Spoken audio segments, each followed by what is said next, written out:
नमस्कार, आप देख रहे हैं द इंडियन एपिक और मैं हूं आपके साथ शुभम घोष। आज हम अपनी दूसरी कविता के साथ आपके सामने प्रस्तुत हैं और ये दूसरी कविता भी रश्मि रथी से ली गई है। ये रश्मि रथी के सप्तम सर्ग यानी कि आखिरी सर्ग के तीसरे भाग से लिया गया है और ये जो पूरा भाग है इसमें महाकवि दिनकर सिंह कर्ण को एक महानायक के रूप में लोगों को प्रस्तुत कर देते हैं और लोगों को कर्ण का वो रूप दिखाते हैं जिसमें जो शायद वेद व्यास के महाभारत में मिसिंग है। तो ये जो पूरा सीन होता है वो कुछ इस प्रकार से है कि महाभारत का भीषण युद्ध चल रहा होता है और कर्ण और अर्जुन दो बड़े धनुर्धर आमने सामने होते हैं और दोनों की लड़ाई हो रही होती है। तो उस लड़ाई के बीच एक ऐसा क्षण आता है जब कर्ण और कौरवों की जीत हो सकती है पांडवों के ऊपर, लेकिन कर्ण उस समय अपनी सूझबूझ का परिचय देते हुए उस चीज को करने से मना कर देते हैं। तो क्या था ये पूरा प्रसंग, ये जानेंगे इस कविता में। थोड़ा सा ओवरव्यू मैं आपको यहाँ पे दे देता हूँ कि जब पांडव लाक्षागृह की आग से बच करके जा रहे होते हैं तो कुंती के ऊपर एक सर्पनी ने अटैक किया होता है और कुंती के ऊपर एक सर्पनी आके चिपक जाती है। तो अर्जुन उस सर्पनी कुंती को बचाने के लिए उस सर्पनी को उठा के आग में फेंक देते हैं। पर जब अर्जुन उस सर्पनी को उठा के आग में फेंक रहे होते हैं तो सर्पनी का प्रसंग हो जाता है क्योंकि वो गर्भवती सर्पनी होती है और उस समय एक सर्प का जन्म होता है जिसका नाम था अश्वसेन।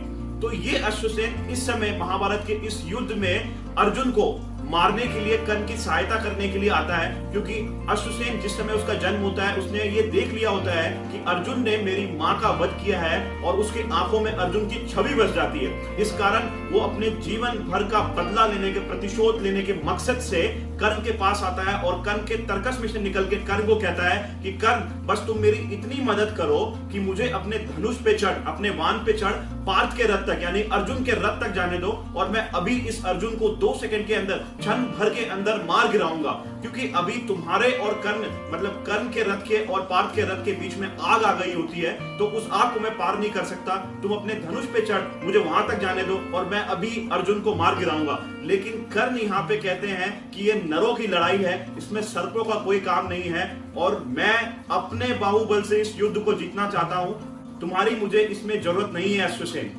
तो ये जो पूरा संवाद है ये सुनिए। आइए बिना समय नष्ट करते हुए हम सुनते हैं इस पूरे संवाद को और देखते हैं कर्ण ने क्या जवाब दिया और अश्वसेन की और कर्ण की जो इस वार्ता को तीसरे भाग में रामधारी सिंह दिनकर ने प्रस्तुत किया है वो देखते हैं।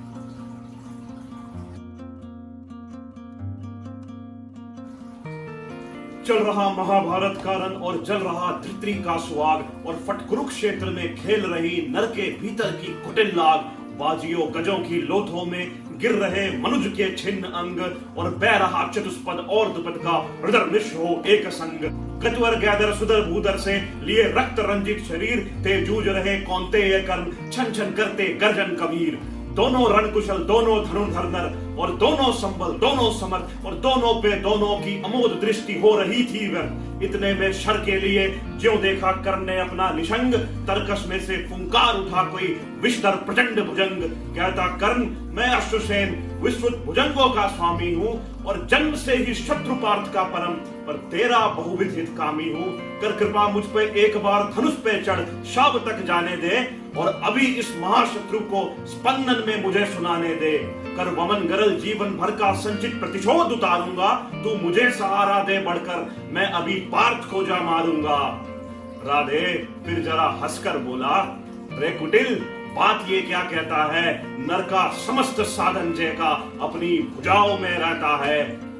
जीवन भर जो निष्ठा पाली उससे आचरण विरुद्ध करूं, तेरी सहायता से जय तो मैं अनायास पा जाऊंगा, पर आने वाली मानवता को मैं क्या मुख दिखलाऊंगा। तेरी सहायता से जय तो मैं अनायास पा जाऊंगा, पर आने वाली मानवता को मैं क्या मुख दिखलाऊंगा। संसार कहेगा जीवन का सब सुकृत करने सार किया और प्रतिभट के वध का नीच सहाय सर्पों का लिया।